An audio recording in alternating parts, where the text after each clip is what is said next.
மூத்த நடிகரான சிவகுமார் விஜய் பற்றி பேசிய போது அருகிலேயே நடிகர் சத்யராஜும் உடனிருந்தது கவனம் பெற்று வருகிறது. பொது மேடை ஒன்றில் அரசியல் மற்றும் சமுதாய மாற்றங்கள் குறித்து சிவகுமார் பேசியுள்ள அதிரடியான கருத்துக்கள் இணையத்தில் தீயாய் பரவி வருகின்றன. குறிப்பாக தமிழக அரசியல் களம் மற்றும் நடிகர் விஜயின் அரசியல் வருகை குறித்து சிவகுமார் வெளிப்படுத்திய எண்ணங்கள் பெரிய அளவில் விவாதத்தை கிளப்பியுள்ளது. கோவையில் உள்ள தனியார் மருத்துவமனை நிகழ்ச்சியில் நடிகர்கள் சிவகுமார் மற்றும் சத்யராஜ் கலந்து கொண்டனர். பிறகு செய்தியாளர்களை சந்தித்து பல்வேறு கருத்துக்களை இருவரும் பகிர்ந்து கொண்டனர். சத்யராஜ் பேசும்போது உடல் ஆரோக்கியத்திற்கு உடற்பயிற்சி மற்றும் நடற்பயிற்சி மிகவும் அவசியம். மனதை மகிழ்ச்சியாக வைத்துக் கொள்ள வேண்டும். போதை பழக்கத்திலிருந்து இளைஞர்கள் விலக வேண்டும். விஜய் அரசு டாஸ்மாக் கடைகளை மூட வேண்டும் என்று கூறியது பாராட்டுக்குரியது என்றார். பிறகு மூத்த நடிகர் சிவகுமார் பேசுகையில், என்னுடைய ஆரோக்கியத்திற்கு முக்கியமான காரணம் ஒழுங்கான வாழ்க்கை முறைதான். 1958ஆம் ஆண்டு காஃபி டீ குடிக்காமல் வாழ்ந்து வருகிறேன். இன்றைய காலத்தில் குடும்பத்தினர் அனைவரும் செல்போனில் மூழ்கி தனித்தனியாக இருக்கிறார்கள். செல்போனை குடும்பத்துடன் அமர்ந்து பேச வேண்டும். நண்பர்களுடன் மனம் திறந்து பேசுவது மனநலத்திற்கு நல்லது. எனக்கு தற்போது 85 வயது. தினமும் நண்பர்களுடன் நீண்ட நேரம் பேசுவேன். அரசியலை பொறுத்தவரை காமராஜர் 9 வருடம் சிறையில் இருந்தார். 9 வருடம் நாட்டை ஆண்டார். அவர் சாகும்போது தலைமாட்டில் 140 ரூபாயும் 2 ஜோடி செருப்பு, 4 ஜோடி சட்டைகள், 5-6 புத்தகங்கள் மட்டுமே இருந்தன. இதுதான் அவரது மொத்த சொத்தும். இப்படி ஒரு தலைவரை பார்க்க முடியுமா?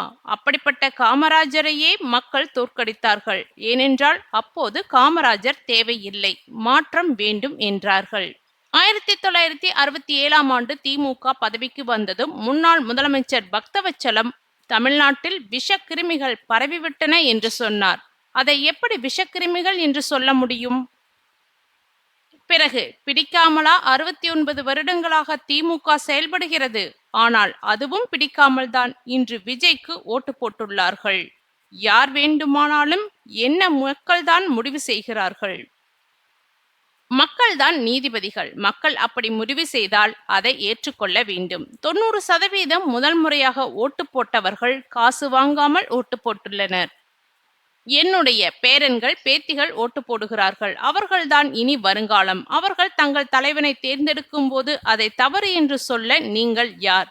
விஜய் நல்லது செய்வார் என்று நம்புவோம் என்று நம்பிக்கை தெரிவித்தார். சிவகுமார் இப்படி பேச பேச சத்யராஜ் ஒருவித நெருடலுடன் அமர்ந்திருந்தார். காரணம், தீவிர திமுக ஆதரவாளரான சத்யராஜ் தேர்தல் ரிசல்ட் தினத்தன்று வீடியோ ஒன்றை வெளியிட்டிருந்தார். அதில் விஜய்க்கு வாழ்த்துக்களை தெரிவித்துக் கொண்டிருந்தார். தங்களுடைய கொள்கை தலைவர்கள் தந்தை பெரியார், அண்ணல் அம்பேத்கர் என்று விஜய் கூறியிருந்ததால் அவர்கள் வழி நின்று ஒரு சிறப்பான சமூக நீதி ஆட்சியை தர வேண்டும் என்று கேட்டுக்கொள்கிறேன் என்றும் சத்யராஜ் கேட்டுக்கொண்டிருந்தார். ஆனால் சத்யராஜ் அத்துடன் விடவில்லை. இந்த திராவிட மாடல் அரசின் நிலைப்பாட்டின் காரணமாக நான் கடந்த 5 ஆண்டுகளாக திராவிட மாடல் அரசுக்கும் முத்துவேல் கருணாநிதி ஸ்டாலினுக்கும் ஆதரவாளனாக இருந்தேன்.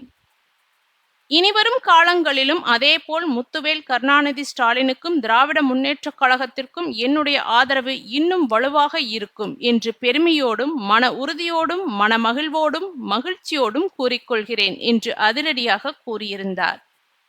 சத்யராஜ் இந்த அளவுக்கு திமுக விசுவாசியாக இருக்கும்போது மூத்த நடிகர் சிவகுமார் தாவேக ஆட்சியை வரவேற்றும் பாராட்டியும் பேசிய போது சத்யராஜ் அதை அமைதியாக கவனித்தார்.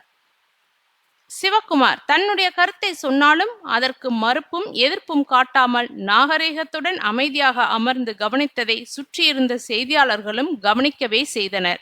இந்த வீடியோதான் இணையத்தில் வைரலாகி கொண்டிருக்கிறது.